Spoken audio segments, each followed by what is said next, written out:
Hi and welcome to all for today's class of 2 and 3 wheeler vehicle technology unit 1 power unit. I am Dr. K.R. Shaktivel, Assistant Professor of Mechanical Engineering from Hindustan College of Engineering and Technology. In today's class we are going to discuss about how to generate the power from the internal combustion engines, and particularly how to generate the power from the four-stroke engines, and what is the construction of a four-stroke engine, working principle we will discuss in today's class. So before that we go to what is meant by stroke and what is meant by two-stroke and four-stroke engines. So what is meant by stroke? Generally the piston movement from the top to bottom. This travel is called stroke. The completions of piston movement in cylinder from top dead center to bottom dead center of the cylinder. So the distance traveled by pistons, that is called stroke. What is meant by two stroke and four stroke? That movement of the piston from the top to bottom, so that completes the revolutions. Number of times will be traveled, so that is called stroke. So how many times that piston will move, that is two stroke and four stroke. In case two stroke, an internal combustion engine that completes the process of cycle in one revolutions of the crankshaft. That one power stroke is obtained from each revolutions of the crankshaft. And four-stroke engine, an internal combustion engine that completes the process cycle into two revolutions of the crankshaft. That is, one power stroke is obtained each two revolutions of the crankshaft. In simply two-stroke and four-stroke, both the process will generated power at least only one time, but the piston movements will be two times, or that is a one revolutions or two revolutions in case of four times.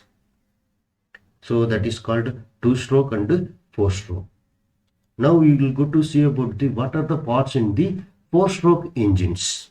So that is the general construction diagrams of the diagrams and parts of the four-stroke engines. So generally have the crankcase and crankshaft, crank pin, canting rod, piston. This is the cylinder, and they have the inside of water jacket. They have the internal valve, there is the intake valve, exhaust valve. So in center have the combustion chamber, that is the electrical contact. In case of petrol engine have spark plug. In case of diesel engine have the fuel injection systems.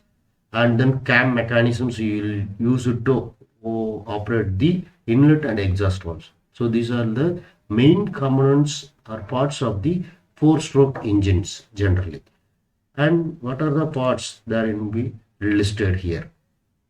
Generally cylinder block, cylinder head, internal and external valve, piston, piston rings, canting rod, agent pin, fuel pump in case of diesel vehicles, diesel engine, crankshaft, crankcase, crank pin, camshaft, and spark plug in case of petrol engines. Now we will go to see one by one about the engine parts. The cylinder block, also called as the engine block, the main bottom end structure. Usually it is made up of cast iron or aluminum material. That main function of this cylinder block is bore of the cylinder. The first charge of air fuel mixture is ignited compressed by piston. So these are small arrangements of the cylinder block. That will be number of cylinder will be located in this picture. Generally four cylinders will be located in the small engines. Next one is the cylinder head. The cylinder head is flat plate of metal bolted to the top of the cylinder block with head gasket in between. Top head contains rocker arm and push rod to transfer the rotational mechanic from crankshaft to linear mechanic to operate the valves. And inlet and exhaust valves.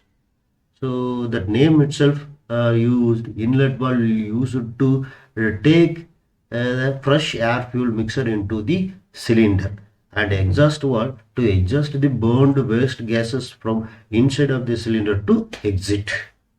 So that purpose used for inlet and exhaust valve. So this is the arrangements of the that inlet and exhaust valve. This is the only that valves, inlet valve and exhaust. This is like that spool valve. Open and close the that particular point port. So this is the port, that is the valve opening passage. So that will be closed with the help of the that spools. Next, piston. The piston is connected to the crankshaft through the connecting rod. When the piston moves downwards, suck the fresh air fuel mixture in suction store and ignited inside the cylinder due to this high temperature and pressure generated. Thus, expanded gas forced down to piston. So generally the piston will be made up of the aluminum material. So due to the less weight, so it will use it to downward to start the uh, crankshaft to rotational motions. Next one, piston rings. A piston ring is an open-ended ring. It fits into a groove or outer diameter of the cylinder. So the piston rings have the three major functions, which are to seal the expansion chamber, support heat transfer, and finally regulate the engine oil consumptions. So should not travel the engine heat from the top to bottom, and that oil also is not transferred from the bottom to top. So the purpose we are used for piston rings to seal the that entire surfaces. Generally there are three rings will use it to piston, that each ring have will use it that each one functions like that heat transfer, oil consumptions, and then expansion chamber. So that all the purpose we are using for various type of open-ended piston rings. Next, connecting rod and cudgel pin. So connecting rod will simply use it to convert the motions, that is the linear motion to rotary motions. So that purpose used for connecting rod, and cudgel pin will use it to connect the connecting rod and crank. So that purpose use. A small ended connecting rod is connected to the piston, and end is connected to the crankshaft.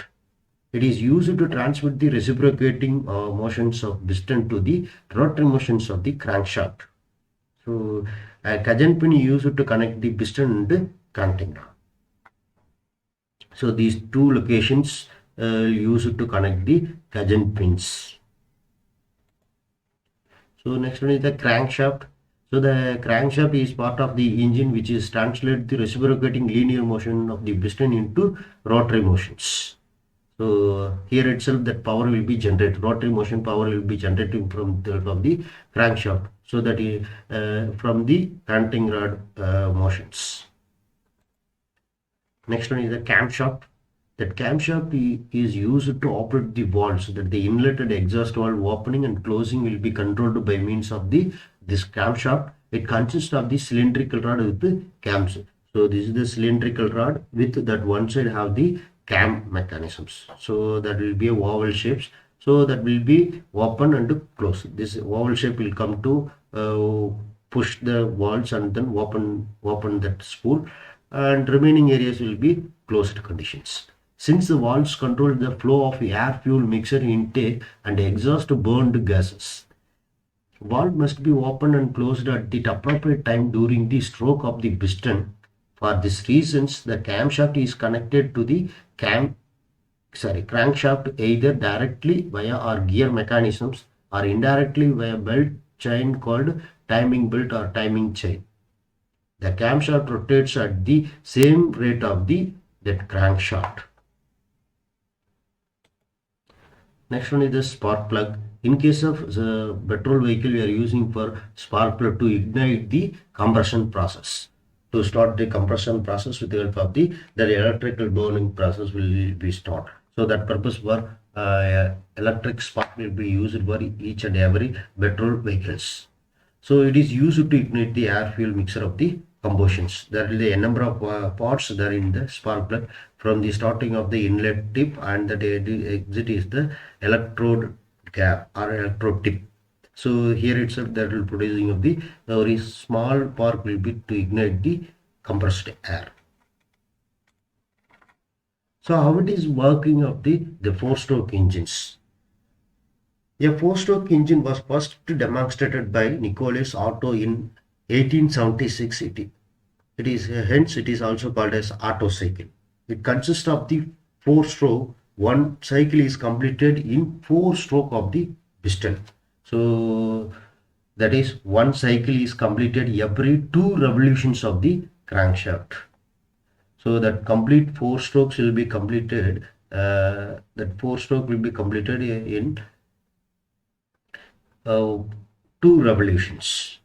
That is, each stroke consists of the 180 degree of the crankshaft rotations, and hence the cycle consists of the 720 degree of the crankshaft rotations. So there are the 4 strokes will be namely intake or suction stroke, compression stroke, expansion stroke or power stroke, and fourth one is the exhaust stroke. So we will go to one by one of that working principle of the four-stroke engines. The first stroke is the intake stroke or suction stroke. So that the engine arrangements have this diagram will mentions. So this is the inlet valve and this is the exhaust valve. So and that valve will be closed by means of the spools, and this is the piston rings, counting rod, crank, etc. So this is the cylinder arrangements. So in first stroke, there is the inlet stroke. That inlet valve will be open and exhaust valve will be closed, and the piston will move from the top dead center to bottom dead center. So this time that vacuum will be created inside of the cylinder, and open the inlet valve and suck the air fuel mixture from the inlet valve. So automatically that valve will open, means automatically the air fuel mixture will be enters into the cylinder, and the piston will reach to the bottom. So this is the inlet stroke, that air fuel will be intake. So at the end of the inlet intake stroke, the piston will reach to bottom dead center and again start to top. So there is the compression strokes takes place. So when compression stroke will take, automatically the piston will move from the bottom dead center to top dead center. In this time, that both the inlet and exhaust valve will be closed. So due to closing of this inlet and exhaust valve, that air fuel inside of the air fuel mixer will be compressed. So due to the compressions, that maximum pressure will be generated in this cylinder, and at the end of the second stroke, the compression stroke will end completes, automatically the spark plug will be start the spark process. Expand, that is the third stroke, expansion stroke or power stroke. So at the end of the second stroke, that is the compression stroke, that spark plug will produce the small spark to burn or ignite that burning process. This compressed air will be that ignited by means of the spark plug and produced more power.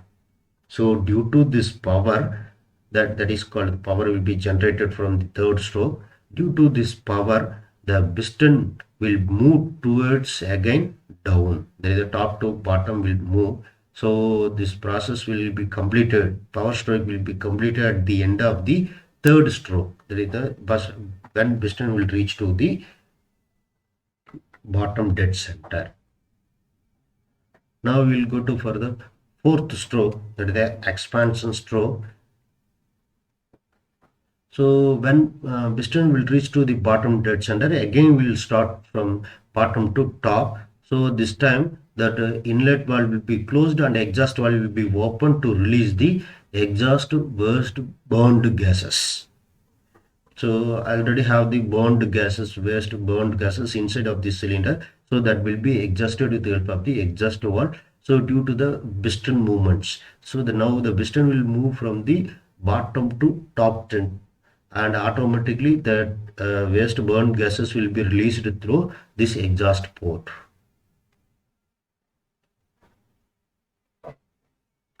So at the end of the piston movement from the bottom to top dead center, so again that intake process or suction stroke will be starts again. So the cycle will be repeated again and again. So continuously the power will be produced. So that every 4 strokes will be completed in the 2 revolutions of the crankshaft. So the continuously the power will be generated, and then power, this is the linear movement of the canting rod, and finally we get the rotary motions of the crank. So these are small working animations of the 4-stroke engine. So have the various parts of the every engines. There is a cam mechanisms, inlet and exhaust valves,